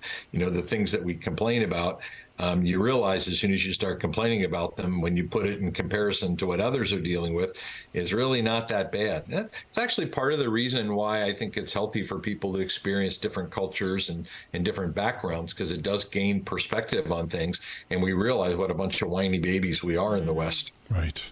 What about people, Dean, who embrace suffering? People who go out of their way.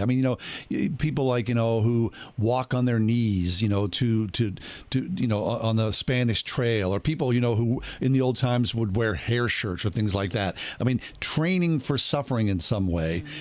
Suffering is so easy to find. We bring it upon ourselves. Most of the time, my suffering is because of my own, silliness, right? But there are people who have built a suffering muscle. Yeah, Teresa of Avila. Right. And you greatly admire that, but it's an unusual thing to want to lean into suffering. What about that trade-off? I know Christ, I love Christ, but again, I necessarily want to avoid suffering. Yeah, I think the people who lean into it like that, John, are doing so out of devotion for Christ. Much like a parent who suffers on behalf of raising a child, or a grandparent who suffers on behalf of helping an adult child raise a child. Love begets suffering. It just does. And so if you love Jesus, I'd like to think that people who go to those kind of lengths to impose suffering on themselves is for the purpose of driving themselves closer and closer to the Savior. Now, of course, that's something you always have to kind of examine, right? Because suffering for the sake of suffering could just be a kind of self-righteousness of sorts. It could be something that you're doing as a kind of works righteousness.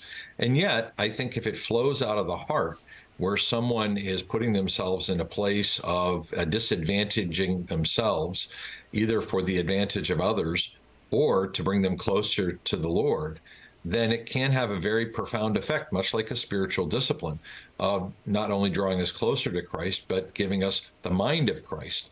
You know, you remember Jesus, obviously, in the Garden of Gethsemane, and I was just there recently and was reminded as I looked at that 2,000-year-old olive tree in the garden that was probably there when Jesus was there, that he wept in such a way, it was like blood coming out. He wept in such a way that he wished for that cup of suffering to pass from him. So he totally gets that with us. And yet at the same time, his submission was, not my will, but thy will be done. And ultimately, people who lean into that kind of suffering, it's a sort of, if they're doing it with the right heart motives, they're doing it with the intent of trying to learn the Father's will.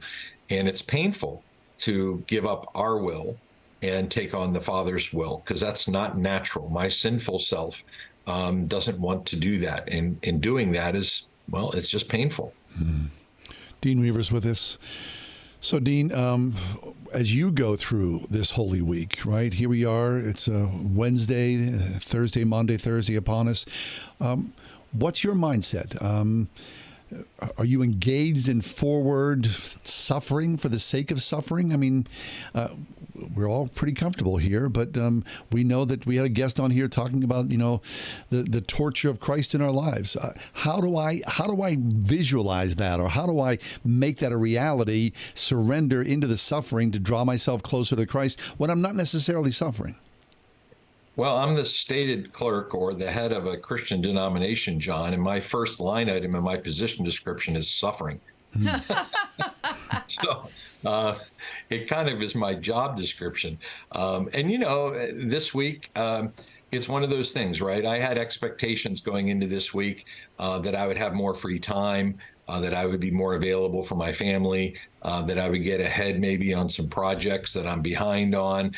And yet, the sin of the world has encroached upon my life, and I'm finding myself having to deal with all kinds of problems and issues and difficulties and challenges this week that were not originally on my schedule. And I can do that and have a bad attitude about it, which sometimes I do, quite frankly. Or I can look at that and say, okay, God, not my will, but your will be done. How would you use these things to bring me closer to you this week? And so, for example, I might think about the fact that, you know, on Tuesday, you know, Jesus is being challenged by some of the authorities.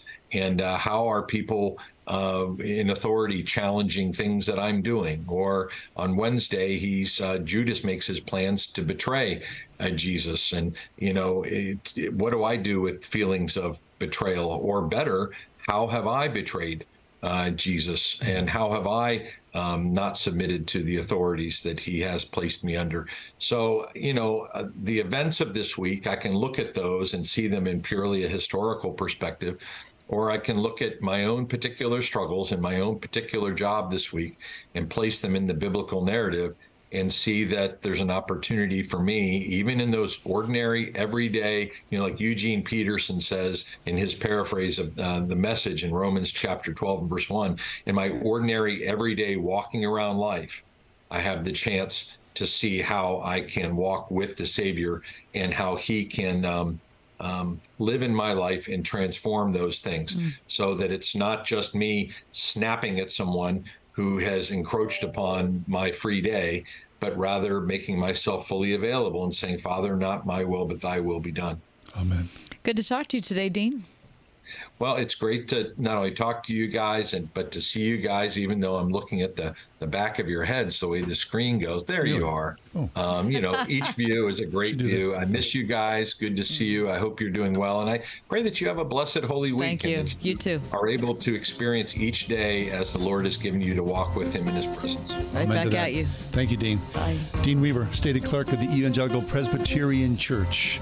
We'll take a quick break, regroup for Does This Make Sense?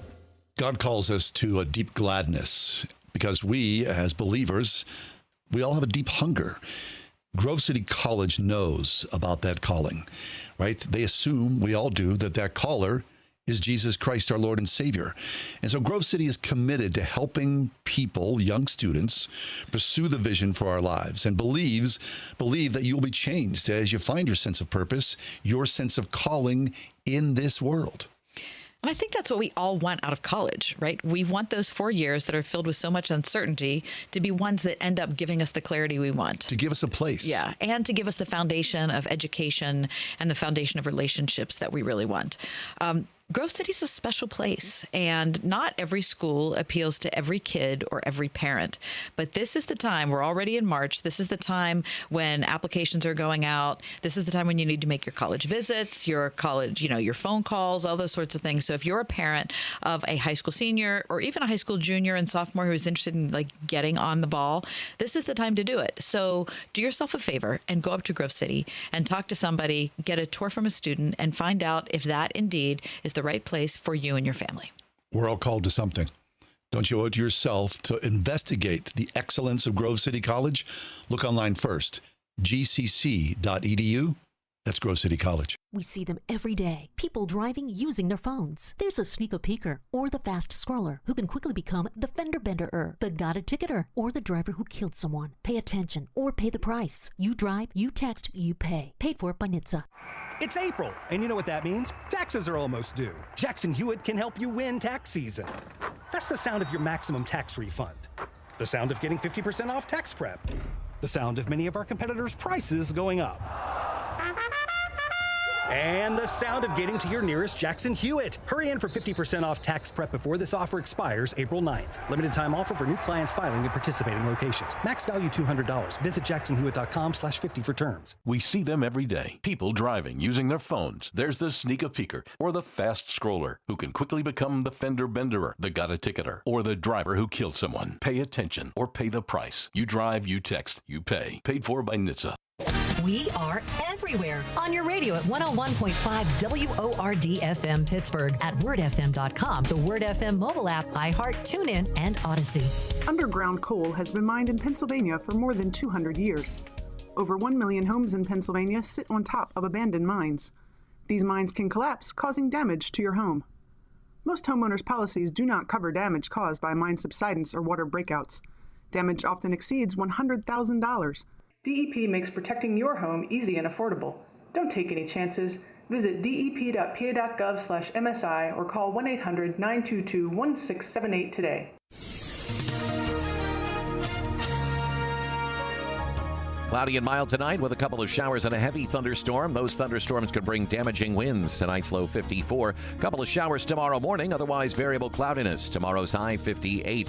Tomorrow night, partly cloudy with a low of 36. Friday, partly sunny, the high 56. Sunshine and patchy clouds for Saturday. We'll see a high of 57. With your AccuWeather forecast, I'm Drew Shannon.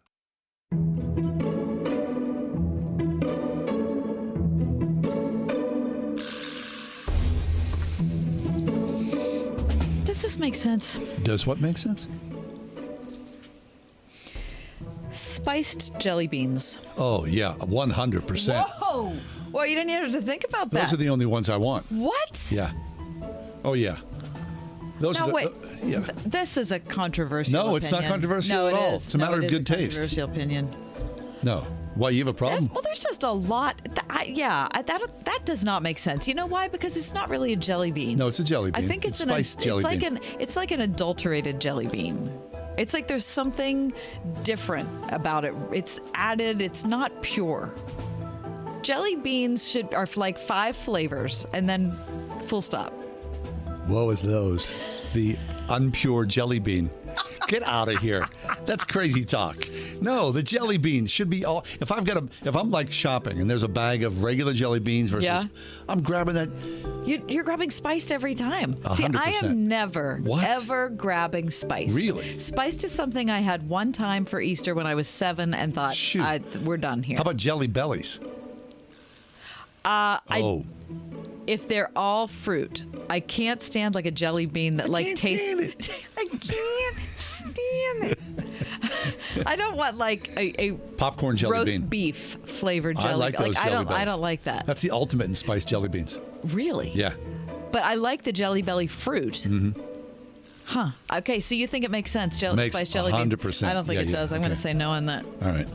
Does this make sense? A mustache.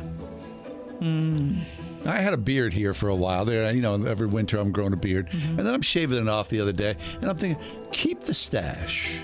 Keep that, Johnny. See how you wear that. Now, I had one a few years ago. It didn't go too well. But I do lean into, like I saw a guy on Sunday at church and he was sporting a stash and I thought, that guy's rocking it.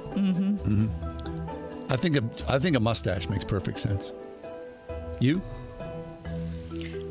Other than Tom Selleck, it's never made sense. Get out of here. Mustache What? It's like something you tried to do but stopped too early. That's such a wrong. No, it is. A mustache is like what? It's like taking something that might help somebody and then injecting it with bad taste. Based upon that opinion alone, I'm going to grow a mustache and eat a bag of spiced jelly beans. I have a picture of you with a mustache on. How's that look? It's not. I'll be honest with you, it's not great. Well, it's an old photo. Well, like right. it would improve the photo if you did it now? Maybe. I think so. Yeah, I wouldn't count on that. I like a mustache. And I applaud those guys who are bold enough. Because, most guys are going to wear a beard. Yeah. Some guys wear the goatee. And there's a good reason for both of those. Because it's not a mustache. Long live the stash. 101.5 WORD. We put our effort and time into knowing about the things that we love. Well, what's more important than knowing about the resurrection? Here's Jeremiah Johnston.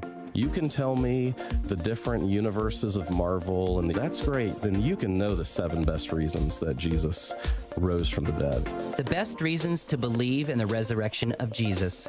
Next time on Family Life Today with Dave and Ann Wilson. Tomorrow morning at 9 on 101.5 Word FM WORD. Tens of thousands affected by the toxic water at Camp Lejeune are left with death, cancer, Parkinson's, dementia, birth defects, and other serious illnesses. And along with the harm, so many worries. My family drank the Camp Lejeune water. What if our health gets worse and we need more financial help? How do I protect my VA benefits and get the compensation I deserve and need? The answer is simple. Call James Harris Law, the experienced, trusted law firm that can get you significant compensation while protecting all your VA benefits. We're already fighting for hundreds of Marines, families, and civilians who drank Camp Lejeune water.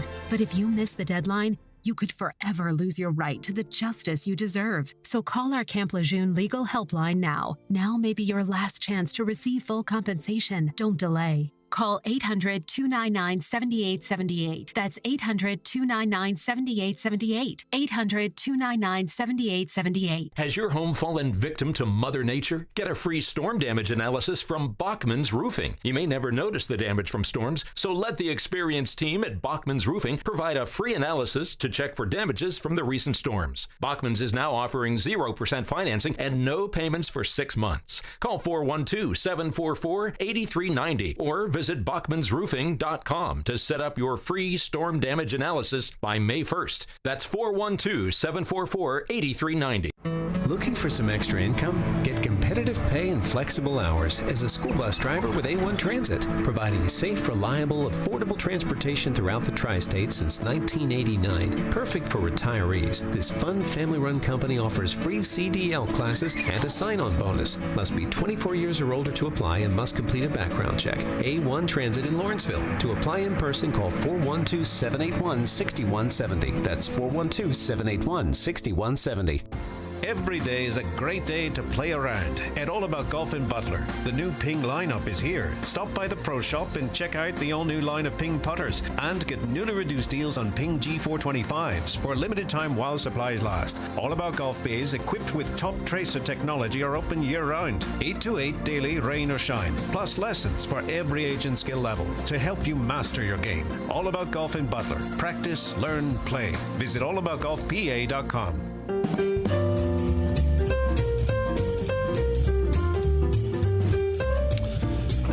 Okay, so we are out of the pandemic, and a new study of 2,000 adults in the U.S. finds that post-pandemic, 59% believe that they are in need of a change in their lives, with 61% of those 2,000 going so far to say that they are stuck in a rut. Oh. A rut. Okay. Research was commissioned by O2 Media. And so they say this, that while staying in your comfort zone is not always a bad thing, you could be missing out on a whole new range of benefits by sticking with what you've always known. That can be said for the big things in life also, but also for the smaller things. So 1 in 7 people say to get out of their rut, they want new friends. Okay? New friends. Yes, but I got a list of the top 20 things adults want to change about their lives to get out of their rut. Okay? I'm ready. So I want to get out of my rut. I want to change these things. Okay, number 20? Yep. Get a new gym. Really? Get a new gym. Number 19? Yeah. Who you bank with. I mean, what? How could that possibly get you? Okay, I don't know. Doesn't matter. Okay. Number 18, you get a new pet. Okay, now that would change a lot about your daily life. It would change your responsibility. A whole lot more than like the gym you go to. Okay, these next two are going to get you. Number 17, your broadband provider. I feel like I need a change. Yeah, I'm going to get out of a rut. I'm going to move to Verizon. That's going to fix all your feelings of insecurity. Okay, hot on the heels of your broadband provider is a new partner. I mean, okay, these are going from monumental importance to like no importance. Yep. Number 15, you want to change. Okay, number 16, you want to change your partner. Number 15, to get out of a rut, you want to change your hair color. Oh. Come on. Okay, number 14 is friends. That could get you out of a rut though if you're a girl. What, to change your hair? Yeah, that would be a big deal. I guess. That'd be a big deal. Right. Number 13, your energy provider. Right, what does that mean? Like you're going to step away from Duquesne Light and go with, I don't know, somebody else. I thought we were talking about like what food I'm eating. I mean, so much of these are... What kind of coffee? Number 10, your dress sense. What, are you going to get a new style? Yeah. You're going to get a new top. Yes. Or you're going to just start to dress differently. You ever done that? Intentionally, like started to dress differently? Yes. What? Of course I have. Really? Yeah. That's been an intentional thing? Yes. I think I've just kind of drifted into stuff. I mean, here I am. There hasn't been a lot of intentionality there, huh? No, I'm just showing. Oh, no, I've definitely done that. Really? Like a new fashion style? Yes, I need to stop shopping at this place and start shopping at that place. Or I need to stop wearing those kinds of pants or no more of those kinds of jackets or like that's all going away. Yeah. Okay, let me give you the top 5. To get out of your rut, people want to change their home decor. Okay, yeah, I see that. Your careers, number 4. That's a big deal. Number 3, your house. Wow, that's a really big deal. Number 2, this is a very a wide range. Your social life. What does that mean? Well, I think that has to do with a lot of us who get tired when we're done. I mean, are you with me, Lexi? Yes, you are. What's that? You get tired when you're done with work and you go home, you collapse on the sofa and watch, Netflix. So you want to change your social life and go out there. I'm going to get some friends. We're going to go out. Lexi, don't you think that's what they're talking different about? Things. Oh, 100%. Mm-hmm. Yeah. Mm-hmm. So instead of that the three of us do that on a nightly basis. What? Go home and collapse? And watch Netflix. No, we would never do that. No way. Okay. The number 1 thing people are going to want to change to get out of a rut is their fitness level. Oh. Okay, I get that. Sure. Mm-hmm. Right. Sure. Go work out and get out of a rut. Feel good about yourself. Okay. Well, speaking of things changing post-pandemic, Gallup has released their newest study, and it's got some good news. It's also got some bad news, but most of it's good. Really? Loneliness has been in steady decline nationally since early 2021. Oh. So at the height of the pandemic, over 25% of Americans said they were dealing with significant loneliness. Yeah. Now it has decreased to 17%, which, here's the bad news, is still a lot. That's 44 million Americans. who are experiencing significant loneliness. Right. So it's kind of a good news, bad news thing. To look at it on the good side, it was much worse 2 years ago. Sure. I mean, if you were alone in your house or your apartment for all that time that the government said stay away, you'd be climbing your walls, right? Especially if I lived in a place like New York City and had a tiny apartment. Yeah, a studio. I mean, that would have been absolutely. Remember when we went home? I was so excited. Me too. I couldn't believe it. I was like, really? I get to stay home? Right. And then we realized how difficult it was to do the show from home. Right. And how, oh my gosh, I couldn't wait to come back. Young adults under the age of 30 and those in lower income households earning less than $24,000 a year suffer higher levels of daily loneliness than their older and higher income counterparts. Now, this is interesting to me because oftentimes we think of people who are older experiencing significant loneliness. Sure. And here, the Gallup results are saying that younger people are experiencing the significant loneliness, and the older you are, the better off you are. Right. Well, you could see how that would make sense, right? If you're younger. But I think it's different. I can't imagine younger people 50 years ago in America feeling a marked sense of loneliness like they are now. You think it's social media is to blame for that? Yeah, and I think a lot of us working parents are to blame for it. Yeah. And I think probably a lot of us looking at our phones is to blame for it. Those are just three things that popped into my head. Okay. Loneliness is inversely related to the density of the population where you live. So those who live in big cities are most likely to be lonely. Oh, I know that. I live that. Yeah, I bet you have. So people who live in rural areas or small towns are at a more natural or like an even rate, whereas people who live in big cities are super lonely. Yeah. So you had that experience living in New York? Oh, I remember when I moved to New York, I knew one person. It took me a long time to develop a circle of friends. And there were times you're walking down the street. There's millions and millions of people in the city, and I know no one. I mean, one person. And he probably was sick of me because I was hanging out with him all the time. Yeah, it's a very isolating place. Lots of despair there. Those who live in the most sparsely populated areas in America are the least likely to be lonely. Really? What does that look like? Isn't that fascinating? So, residents of New England report the highest level of loneliness across the U.S. Huh. And that's a very small area. It's a lot of people packed into small space. So wait, so you're saying if you're more isolated, you're feeling less lonely? Yeah. Well, maybe that's the personality that would be isolated, and so you'd be more at home. Or maybe it's the fact that you're in a more natural environment. So it's talking about being outside of urban centers. In the country. So you're in the country, you have a greater connection to the world and to the geography and to the weather and all those sorts of things, and people are less likely to be lonely. Makes sense. I mean, it's fascinating. Are you surprised by the fact that New England has the highest level of loneliness? No, you know what? I know nothing about New England. Do you? Do you have any connection with New England whatsoever? I have a good friend who lives in Maine. I mean, the Pirates beat the Red Sox. That's my closest connection today. That was a very good feeling to beat the Red Sox. I know nothing. I've been to Maine, but I know nothing about New England. Gallup research estimates that over 300 million people globally don't have a single friend. Wait. Say that again? Recent Gallup research estimates that over 300 million people globally don't have a single friend. And 1 in 5 don't have friends or family they can count on when needed. That's really sad. Mm-hmm. Yeah, and the effects of being alone are intensified among those earning less than $12,000 a year.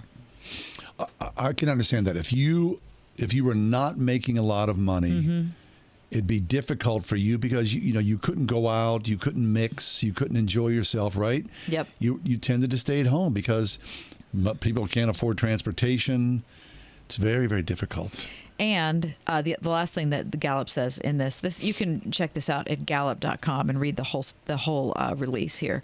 But they said that looking back at the pandemic, that it disproportionately heightened loneliness for the young and the people of lower incomes. Okay, so people in New England, this is probably less likely to be churched. Mm-hmm. Young people, less likely to be churched. Right. People in lower incomes, no, I don't believe that they're less likely to be churched. No, but I think less people with lesser incomes are just, well, they're hemmed in on all sides. Right. So the cure for loneliness is to go to church. Yeah, it really is. Right? I hate to be a booster here, but it's the truth. I believe that's true. Yep. You want friends, you want connection, you want something that's solidifying your life and making you, better in every conceivable way. Yes, listen, it says regular dialogue that incorporates a strengths-based approach to developing, talking, conversing. All those things create a sense of togetherness and belonging. Yeah. So if you can, get out. Get out. God bless people who don't have a friend. Your heart would grieve. Mm-hmm. Is there a way to break that loneliness cycle so that we ensure that someone knows us fully and someone loves us?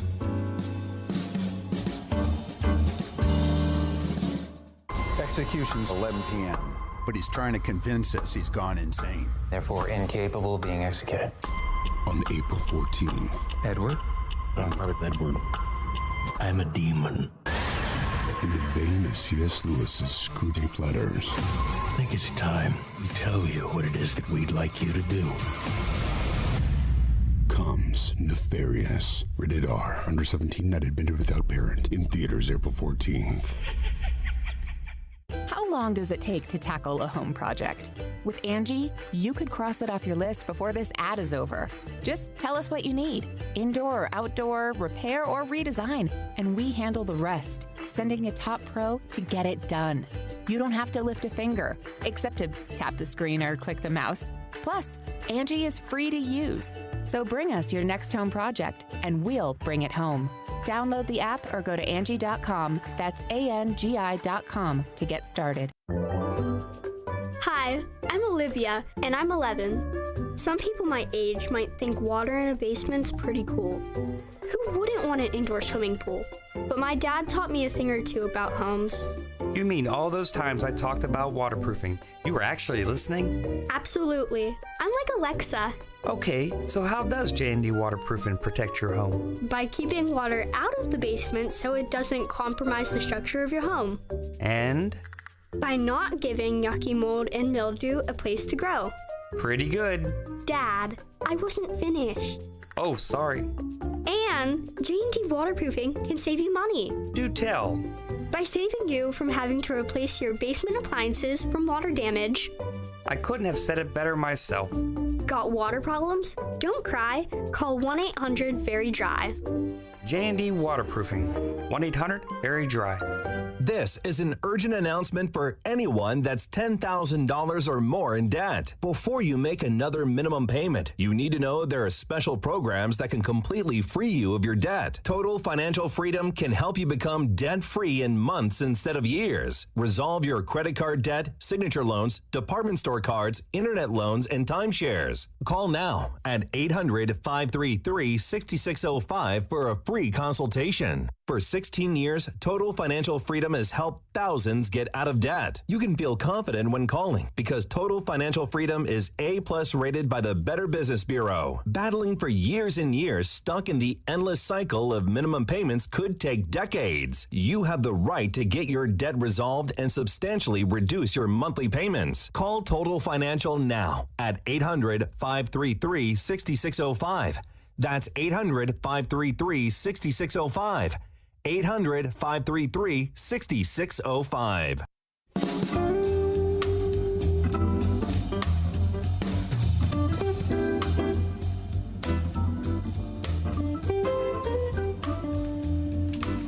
I was in Nashville about a month ago and decided I wanted to try hot chicken. Yeah. I'm not a huge fan of hot food, really. I'm pretty lame about it. But I thought if I'm in Nashville, I should try hot chicken. Anyway, it was so incredibly delicious that I had it 3 times and we were only there for 5 days. Okay. It's so good. Is it a chicken sandwich? No, it was chicken tenders plain chicken tenders or chicken tenders on a salad. It is so delicious. Anyway, so now I'm into hot sauce, which I wasn't into before. Hey, welcome. So I was pleased to see that according to USA Today, 3 new spicy ketchups are hitting store shelves now, brought to you by Heinz. Tomato ketchup blended with chipotle, which apparently is, quote, smoky and earthy. Jalapeno ketchup, which is hot and aggressive. And habanero ketchup, which has dried peppers blended in it. It's for those who like it really hot, extremely hot. There's also a new Heinz 57 sauce, which has jalapeno pepper puree as an ingredient. This is supposed to pair well with fries, burgers. You can even put it on your tacos or on your pizza. Heinz also coming up with a partnership with Ed Sheeran, who I think you might know is a big Heinz fan. He has a tattoo of Heinz 57 right on his arm. So Tingly Ted's the Tingly is a medium hot sauce that's going to be coming out in June, and the extra tingly from Heinz and Ed Sheeran is going to be coming out at the end of that month. Okay, so this begs the question then, do you use ketchup and or steak sauce when you have a steak? When I have a steak, I don't use anything. Bingo. But salt. Bingo.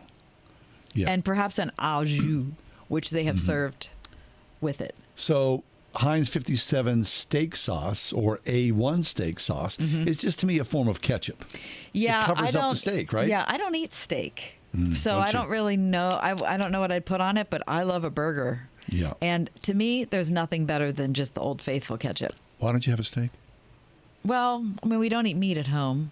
So that's one reason why. And if I'm going to have meat, a steak isn't worth the money for me. What? Yeah. Really? Yeah, I'd rather have salmon for the money than I would have a steak. Really? I mean, there's nothing I like more than a good steak. Sure. Yeah. Happy Now, with that. so if you're that person, are you going to try the tomato ketchup blended with chipotle? Yeah, I'd give it a shot. Wouldn't you? On a burger? Yeah, give me that. Okay. What about the jalapeno? I'd try it all. You would. Yeah. You'd even go with the habanero. Sure. You don't even care. Oh, here's the deal. When you talk about that hot chicken in Nashville, sometimes when you eat things that are so hot, you don't taste anything but Which the hot. Which is why this is delicious. Why I love the chicken, because it wasn't like that. Really? It was like flavor. Really? It was hot, but it was flavor. It was like layers of flavor. I kidding. can't describe it. It was so so deeply delicious. Have you ever had chicken in Oakland? No, I never have. That's excellent. Yeah, I know a lot of people have recommended that. I think there's 2 locations now. Yeah. But sometimes I do. You get, it's so hot, it crushes your taste buds. There's no point. No, right. Indian food, I've gotten blown out, or Thai food several times. I can't taste anything for like a day. So there's no point in that. No. But you would try these Heinz things? Yes, immediately. All right. Long live Heinz. Hey, thanks for being with us. Podcast is up and running. Have yourself a great night, and God willing, we'll see you tomorrow. See you, prayers. The Ride Home with John and Kathy, a production of Salem Media Group. This is Albert Mohler for townhall.com. Vladimir Putin's government has arrested a major Western reporter, in this case a reporter for the Wall Street Journal, Evan Gershkovich, who was taken into custody on Thursday of last week. Now, of course, Gershkovich was accused of being a spy. That's as old as the old Soviet playbook. Those who have a memory of the Cold War know that that's exactly what took place routinely during the years of the Soviet Union under the context of Soviet communism. You had Western journalists repeatedly arrested. They were held on charges of espionage and spying, but no one on either side really believed it was espionage at all. It's a power play. Instead, and we knew this at the time, these reporters were pawns in a massive great power game between the United States and the Soviet Union. We're seeing a parallel dynamic emerge today. There are a lot of moral questions, and there's no easy way out of this. It's almost as if we are back in the Cold War once again. I'm Albert Mohler. 101.5 WORD-FM Pittsburgh. On your smart speaker by saying, play the word Pittsburgh. And on your phone via the Word FM mobile app, iHeart, TuneIn, and Odyssey.